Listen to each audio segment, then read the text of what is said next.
Assalamu alaikum, dear students. A very good morning to all of you. I hope आप सभी ठीक होंगे। आपके पास जो टाइम है बेटे, बताना चाहता हूं इस टाइम की जो है आपने कदर करनी है। ये आपका एक प्रेशियस टाइम है। ये टाइम जो है एक ऐसा इवेंट है जो आपको वापस नहीं आएगा। इसीलिए जो लेक्चर्स हम प्रोवाइड कर रहे हैं आप लोगों को, आप कंटिन्यूसली बेटे इनसे अपनी नॉलेज, जो भी इंफॉर्मेशन है, जो भी अपने कंसेप्ट्स है वो क्लियर कर सकते हैं। क्लास 10th की बात करें तो प्रीवियस लेक्चर में हमने फोटोसिंथेसिस को डिफाइन किया था और हम इस मकसद पे पहुंचे थे कि जो फोटोसिंथेसिस है एक ऐसी प्रोसेस होती है जहां कुछ लिविंग ऑर्गेनिजम्स इस काबिल होते हैं कि वो अपना खाना खुद प्रिपेयर कर सके, और उसी प्रोसेस को हम फोटोसिंथेसिस कहते हैं। और इस फोटोसिंथेसिस प्रोसेस के लिए हमारे पास ऑर्गेनिजम्स जो रेस्पॉन्सिबल होते हैं, जिन ऑर्गेनिजम्स में ये प्रोसेस होता है, उन ऑर्गेनिजम्स को हम ऑटोट्रॉफ कहते हैं। उन ऑर्गेनिजम्स को बेटे ऑटोट्रॉफ कहा जाता है। और अगर उन्हीं ऑटोट्रॉफ की बात करें, अगर उन्हीं ऑटोट्रॉफ ऑर्गेनिजम्स, ऑटोट्रॉपिक ऑर्गेनिजम्स की बात करें या फोटोसिंथेसिस की हम बात करते हैं, कि आपने सुना होगा फोटोसिंथेसिस जो है एक ऐसा, मतलब पढ़ाया भी है मैंने आपको, कि फोटोसिंथेसिस एक ऐसी प्रोसेस है जहां पे लिविंग ऑर्गेनिजम्स अपना खाना खुद ही मैन्युफैक्चर करते हैं from simple inorganic substances like carbon dioxide and water in presence of chlorophyll and sunlight. जैसे आपने सुना होगा और हमने भी ये चीज आपको डिफाइन करके दिया है इससे पहले। अब अगर हम बात करें जो फोटोसिंथेसिस है, तो लास्ट पे हमने कहा है कि फोटोसिंथेसिस जो है ये दो इवेंट्स में कंप्लीट होने वाला प्रोसेस है। ये एक ऐसा इवेंट नहीं है जो कि एक ही स्ट्रेच में हो जाएगा, ये एक सीक्वेंशियल प्रोसेस है। और इस फोटोसिंथेसिस प्रोसेस को परफॉर्म करने के लिए already I have told you कि जो लीव्स होते हैं या जो प्लांट के ग्रीन पार्ट्स होते हैं जिनमें फोटोसिंथेसिस का होना होता है, तो ऐसी जगहों पे फोटोसिंथेसिस होती है जहां पे प्लांट के सेल्स में क्लोरोप्लास्ट होता है। और जो क्लोरोप्लास्ट है आपको पता है कि उसमें ग्राना भी है और स्ट्रोमा भी है। ग्राना वो सैक लाइक स्ट्रक्चर्स का बना होता है जिसको हम थाइलाकोइड, एक सैक को, एक स्ट्रक्चर को हम थाइलाकोइड कहते हैं। और पूरे जब बहुत सारे थाइलाकोइड आपस में असेंबल होती है तो उसको ग्राना बोला जाता है। ऑलरेडी बताया मैंने, अगर आपको समझ ना जाए तो आप पहले प्रीवियस लेक्चर को देख लो, उसके बाद आपको ये चीज समझ आएगी। आज जो फोटोसिंथेसिस है इसको हम थोड़ा और डिटेल में पढ़ने की कोशिश करेंगे कि फोटोसिंथेसिस जो है ये एक ऐसा प्रोसेस है जो दो इवेंट्स में कंप्लीट होता है। एक इवेंट है लाइट रिएक्शन, एक इवेंट को कहा जाता है बेटे लाइट रिएक्शन, एक इवेंट को बताया जाता है लाइट रिएक्शन, और दूसरे इवेंट को हम बताते हैं बेटे डार्क रिएक्शन। आप याद रखोगे फोटोसिंथेसिस जो है एक ऐसा प्रोसेस है जो दो इवेंट्स में कंप्लीट होता है, लाइट रिएक्शन में और डार्क रिएक्शन में भी। यह चीज आपने क्लास 11th में भी पढ़नी है। लाइट रिएक्शन और डार्क रिएक्शन। लाइट रिएक्शन क्या होता है? ये एक ऐसा इवेंट होता है जिसके लिए सनलाइट का होना जरूरी है। इसको हम लाइट डिपेंडेंट फेज भी कहते हैं। लाइट रिएक्शन को लाइट डिपेंडेंट फेज भी कहा जाता है। लाइट रिएक्शन को पहला पॉइंट आप याद रखोगे, इसको लाइट डिपेंडेंट फेज कहा जाता है। यानी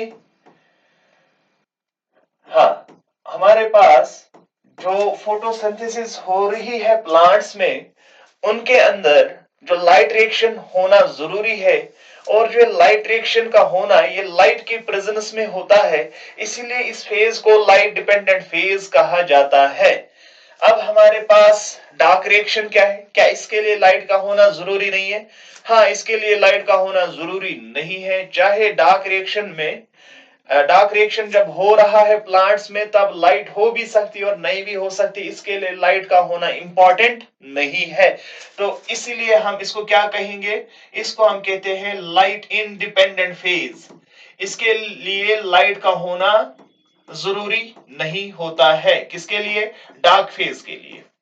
ये डार्क फेज और लाइट फेज के बारे में कोई साइंटिस्ट है जिन्होंने हमें बताया है, वरना हमें कहां पता होता कि फोटोसिंथेसिस में कुछ इवेंट्स भी होते हैं, कोई सीक्वेंशियल प्रोसेसेस भी होते हैं, ऑर्गेनाइज्ड प्रोसेसेस भी यहाँ पे होती है, हमें तो पता ही नहीं था। इसीलिए हमारे पास कोई साइंटिस्ट आए हैं जिन्होंने हमें लाइट रिएक्शन के बारे में बताया है, उसका नाम था हिल। इसीलिए इसको हम हिल्स रिएक्शन भी कहते हैं या हिल रिएक्शन कहा करते हैं। किसको, लाइट रिएक्शन को। डार्क रिएक्शन के बारे में किसने स्टडी करा था, और एक शख्स ने जिसका नाम है ब्लैकमैन, ब्लैकमैन्स रिएक्शन। डार्क रिएक्शन को ब्लैकमैन्स रिएक्शन कहा जाता है। अब अगर फोटोसिंथेसिस हो रही है तो लाइट का होना जरूरी है। क्यों जरूरी है, यहां लाइट का होना क्यों जरूरी नहीं है, आप याद रखोगे। और फोटोसिंथेसिस की जो साइट होती है, हमेशा दिमाग में याद रखोगे, जब भी फोटोसिंथेसिस की बात हो रही हो तो आपके दिमाग में क्लोरोप्लास्ट आना चाहिए, और क्लोरोप्लास्ट के अंदर जो स्ट्रक्चर है ग्राना और सिट्रोमा, याद रखोगे बेटे। हमारे पास जो क्लोरोप्लास्ट होता है, जो हमारे पास क्या चीज होती है, क्लोरोप्लास्ट। प्लांट्स के अंदर क्लोरोप्लास्ट होता है। इस क्लोरोप्लास्ट में बेटे यूजुअली दो चीजें होती है, एक ग्राना होता है और सिट्रोमा होता है। ग्राना होता है और सिट्रोमा होता है। और जो सिट्रोमा है ये कहां पे है, ये तो डार्क रिएक्शन में, ये तो क्लोरोप्लास्ट में होता है, और ग्राना भी क्लोरोप्लास्ट में होता है। आपने देखा है क्लोरोप्लास्ट ऐसा स्ट्रक्चर होता है, इन स्ट्रक्चर्स को हम ग्राना बोलते हैं। और जो लाइट रिएक्शन है ये तो ग्राना में ही होता है। और इस ग्राना के सराउंडिंग में क्या चीज प्रेजेंट होती है, एक फ्लूइड मैट्रिक्स प्रेजेंट होता है जिसको सिट्रोमा कहा जाता है। और सिट्रोमा के अंदर कौन सी रिएक्शन होती है, डार्क रिएक्शन जो है वो सिट्रोमा के अंदर होती है। अब आपने याद रखना है लाइट रिएक्शन जो है ये ग्राना में होती है, वाइल जो डार्क रिएक्शन है ये कहां पे होती है, ये तो सिट्रोमा में होती है। डार्क रिएक्शन सिट्रोमा में होती है, समझा दूंगा मैं, टेंशन लेने की कोई जरूरत नहीं है, याद रखोगे बेटे। इट अकर्स इन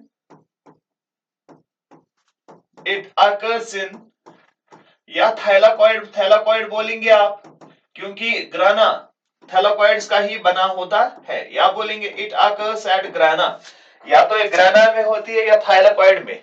ये बेटे ऑब्जेक्टिव वाला क्वेश्चन भी आपको कभी पूछा जा सकता है, बता दो लाइट रिएक्शन जो है एक ऐसा इवेंट जो प्लांट्स के फोटोसिंथेसिस के दौरान होता है, वो किस जगह पे होता है। तो आपको याद रखना है थैलाकॉइड मेम्ब्रेन या ग्राना, याद रखोगे।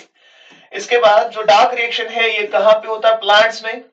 आप याद रखोगे इट अकर्स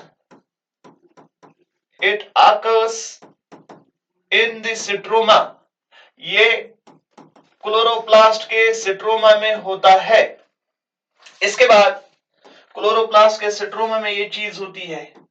अब लाइट रिएक्शन का मकसद क्या है, लाइट रिएक्शन अगर प्लांट्स में होती है, मतलब यूजुअली आपने बेटे दिमाग में रखना, एक प्लांट है उसके ग्रीन लीव्स है, ग्रीन लीव के अपर वाले सरफेस को अपर एपिडर्मिस कहते हैं और लोअर सरफेस को लोअर एपिडर्मिस कहते हैं। उनके बीच में जो सेल्स होती है उनको मेसोफिल सेल्स कहा जाता है। वो usually they are differentiated in dicots and monocots. उनको वहां पे पैलिसेड पैरेन्काइमा या स्पॉन्जी पैरेन्काइमा कहते हैं, या सिंपली आप याद रखो mesophyll. Collectively these parenchymatous, photosynthetic parenchymatous cells are known as mesophil cells।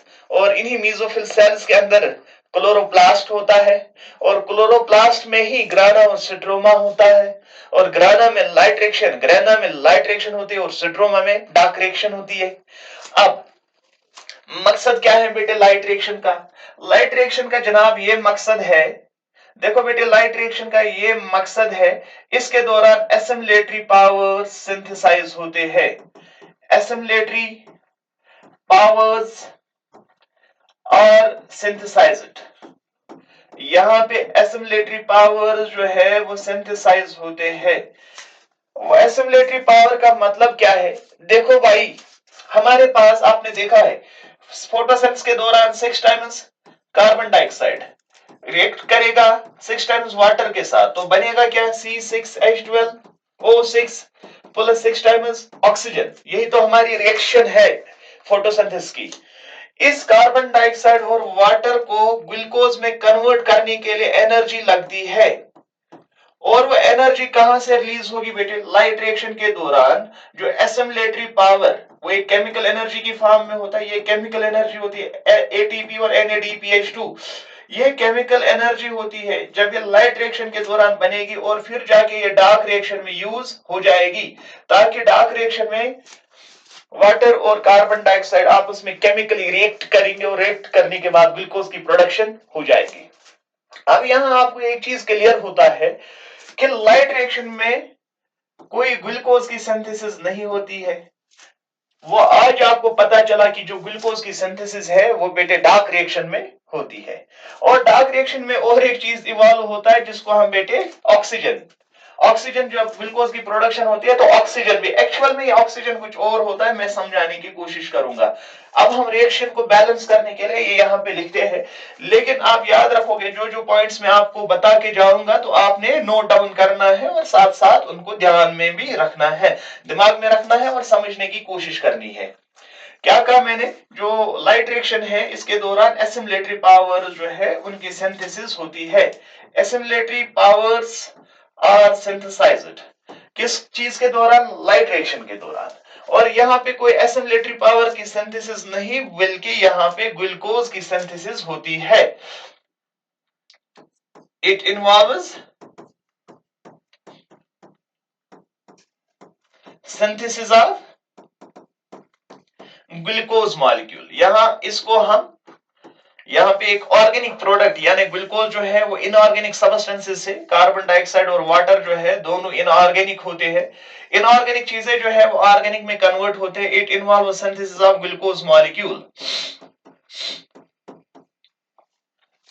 Dark reaction के दौरान ग्लूकोज मॉलिक्यूल की बेटे सिंथेसिस होती है, और लाइट रिएक्शन के दौरान एसिमिलेटरी पावर्स की सिंथेसिस होती है। जो एसिमिलेटरी पावर्स है ये काइंड ऑफ एनर्जी होती है जो वाटर और कार्बन डाइऑक्साइड को आपस में कंबाइन कराती है ताकि ग्लूकोज की प्रोडक्शन हो जाएगी। और आपको याद रखना है जब भी ये लाइट रिएक्शन होती है, आपने सुना होगा कभी इस लाइट रिएक्शन के लिए, या जब, हाँ, लाइट रिएक्शन जो है जब फोटोसिंथेसिस को होना है तो फोटोसिंथेसिस होने के लिए लाइट को एब्जॉर्ब होना है। वो लाइट एब्जॉर्ब तो इसी टाइम पे होती है, और उस लाइट की वजह से क्या होता है, क्लोरोफिल का एक्टिवेशन होता है। क्लोरोफिल का एक्टिवेट होना इसमें बहुत जरूरी है। जब तक क्लोरोफिल एक्टिवेट नहीं हो जाएगा कोई फोटोसिंथेसिस नहीं होगी। और यहाँ पे बेटे क्या और एक इवेंट होता है, उसको हम कहते हैं photolysis of water.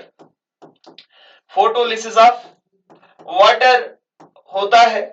Photolysis of water का मतलब क्या है, वाटर की ब्रेकडाउन होती है। जो ही बेटे क्लोरोप्लास्ट जो होता है इसमें जो थाइलाकॉइड होता है, थाइलाकॉइड के अंदर जो वाटर मॉलिक्यूल प्रेजेंट होता है, जब बेटे थाइलाकॉइड मेम्ब्रेन पे लाइट पड़ती है ना, इसके अंदर जो वाटर मॉलिक्यूल है उस वाटर मॉलिक्यूल की ब्रेकडाउन होती है। H2O की ब्रेकडाउन होती है एज H पॉजिटिव में और OH नेगेटिव में। ये तो वाटर मॉलिक्यूल है। वाटर मॉलिक्यूल, अगर हम दो वाटर मॉलिक्यूल्स लेंगे, दो वाटर मॉलिक्यूल्स लेते हैं तो यहाँ पे क्या बनेगा, यहाँ पे दो वाटर मॉलिक्यूल्स की जब 2HO की ब्रेकडाउन हम करेंगे, दो वाटर मॉलिक्यूल्स की हम ब्रेकडाउन करेंगे, ब्रेकडाउन करने के बाद क्या चीज रिलीज होगा बेटे, यहां से देखो ये रिलीज क्या चीज होगी, रिलीज होगा बेटे जब दो वाटर मॉलिक्यूल्स की ब्रेकडाउन होती है तो एक ऑक्सीजन रिलीज होता है और 4 हाइड्रोजन एटम्स रिलीज होते हैं, है ना। ये 2 इंटू 2 हो गया ना 4, हाइड्रोजन के 4 एटम है, 2 इंटू ऑक्सीजन, ऑक्सीजन के 2 मॉलिक्यूल्स है। तो इसी तरह से फोटोसिंथेसिस के दौरान ये ना लाइट रिएक्शन के दौरान फोटोलिसिस ऑफ वाटर होता है। फोटोलिसिस ऑफ वाटर होने का मतलब क्या है, वाटर की ब्रेकडाउन होती है और ऑक्सीजन इवॉल्व होता है, जो ऑक्सीजन प्लांट फिर एक्सेल करते हैं, ऑक्सीजन को एग्जिट, ऑक्सीजन जो है प्लांट बॉडी से बाहर चला जाएगा। ये है हमारे पास लाइट रिएक्शन। क्या याद रखा आपने, ये लाइट डिपेंडेंट फेज होता है। इसको हिल रिएक्शन भी कहा करते हैं। ये थाइलाकॉइड में होता है।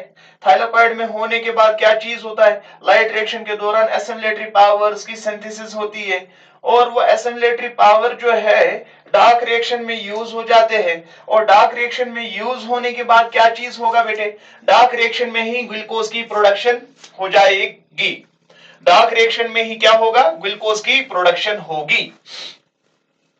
जब डार्क रिएक्शन में क्या चीज होगा, ग्लूकोज की प्रोडक्शन हो जाएगी, और ग्लूकोज की प्रोडक्शन होने के बाद क्या होगा, देखो भाई सिंपल सी बात है, ग्लूकोज प्रोडक्शन होने के बाद जब प्लांट ने ग्लूकोज को सिंथेसाइज किया तब जाके वो ग्लूकोज उसका ट्रांसलोकेशन हो जाएगा और उस ग्लूकोज को यूटिलाइज किया जाएगा ताकि प्लांट जो है वो बाकी एक्टिविटीज को परफॉर्म करे। अब इतना ही नहीं है, लाइट रिएक्शन को अगर हम थोड़ा सा और डिटेल में पढ़ने की कोशिश करेंगे, लाइट रिएक्शन में दो इवेंट्स होते हैं, एक होता है साइक्लिक फोटोफॉस्फोराइलेशन, दूसरा होता है नॉन साइक्लिक। लेकिन यहाँ पे 10th में आपको ये सब पढ़ने की जरूरत नहीं है। और डार्क रिएक्शन जो है उसमें आपने यूजुअली क्या चीज पढ़ना पड़ता है, एक C3 साइकिल और C4 साइकिल। C4 साइकिल, ये जो C3 साइकिल है इसमें यूजुअली ये एक ऐसा साइकिल है जहां पे कार्बन डाइऑक्साइड की क्या होती है, रिडक्शन होती है। किसमें, ग्लूकोज में, जहां पे कार्बन डाइऑक्साइड जो है उसके रिडक्शन होती है, और उसी साइकिल को हम C3 साइकिल कहते हैं।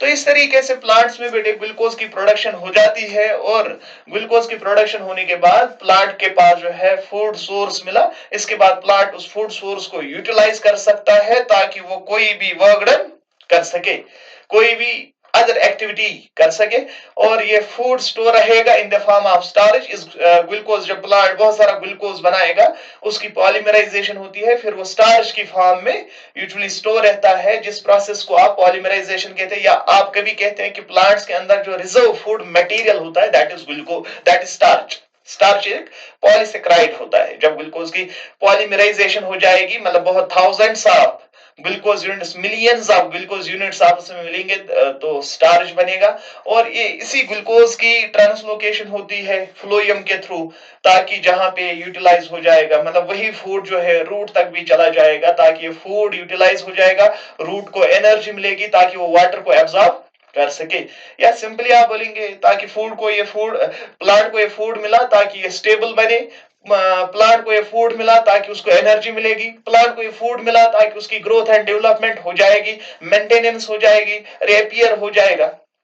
ठीक है, तो this was all about photosynthesis. याद रखना है इसमें दो events, light reaction, dark reaction, और वो चीज भी याद रखना है कि फोटोसिंथेसिस के लिए रॉ मटेरियल्स का होना जरूरी है, और फोटोसिंथेसिस के लिए क्लोरोफिल का एक्टिवेशन होना जरूरी है, एक्टिवेशन के लिए सनलाइट का होना भी जरूरी है। सनलाइट के बगैर क्लोरोफिल एक्टिवेट नहीं होगा, नॉन एक्टिवेशन ऑफ क्लोरोफिल की वजह से फोटोलिसिस ऑफ वाटर नहीं होगा, जब वाटर टूटेगा नहीं ऑक्सीजन इवॉल्व होगा नहीं, जब लाइट पड़ेगी नहीं एसिमिलेटरी पावर बनेगा नहीं, जब एसिमिलेटरी पावर नहीं बनेगा तो प्लांट में ग्लूकोज की भी प्रोडक्शन नहीं हो जाएगी। इसलिए अब आप याद रखो, तो हमारे पास ये था फोटोसिंथेसिस और ये थे इसके इवेंट्स। तो इंशाल्लाह नेक्स्ट लेक्चर में हम ह्यूमन न्यूट्रिशन के रिलेटेड यानी डाइजेस्टिव सिस्टम को डिटेल में पढ़ने वाले हैं। टिल देन अल्लाह हाफिज।